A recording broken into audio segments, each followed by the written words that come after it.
ஒரு ஜாதகத்தில் விதிகளை எப்படி அப்ளை பண்ணுறது அப்படின்னு பார்ப்போம். இப்போ ஒரு ஜாதகம் எழுதுறீங்கன்னா முதல் லக்கணம், முதல் டிகிரி போட்டுக்கோங்க. ஐயா நல்லா கவனிச்சுக்கோங்க, கவனங்க இருக்கா ஐயா?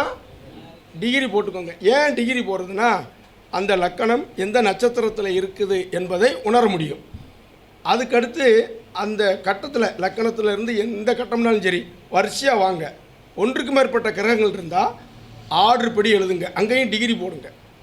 அப்போ எந்த கிரகம் எதை கடந்திருக்கு, யார் இருக்கா, யார் அதிகமாக இருக்காங்கிறத நம்ம நினைஞ்சிக்கலாம், தெரிஞ்சுக்கலாம். இப்படியே நீங்கள் போட்டுக்கிட்டே வாங்க.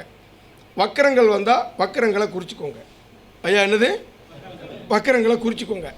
இப்படியே நீங்கள் போட்டு வரும்போது ஆட்சி என்ன, உச்சம் என்ன, நீச்சம் என்ன, பரிவர்த்தனை இருக்கா, இதெல்லாம் நீங்கள் எழுதும்போது கவனிக்க வேண்டியவை.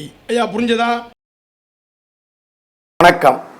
நீங்களும் ஜோதிடம் கற்றுக்கொண்டு ஒரு சிறந்த ஜோதிடராக வேண்டுமா? இந்த புதிய ஜோதிட தொடர் வகுப்பில் கீழே உள்ள எண்களில் தொடர்பு கொண்டு உங்கள் பெயரை முன்பதிவு செய்யுங்கள்.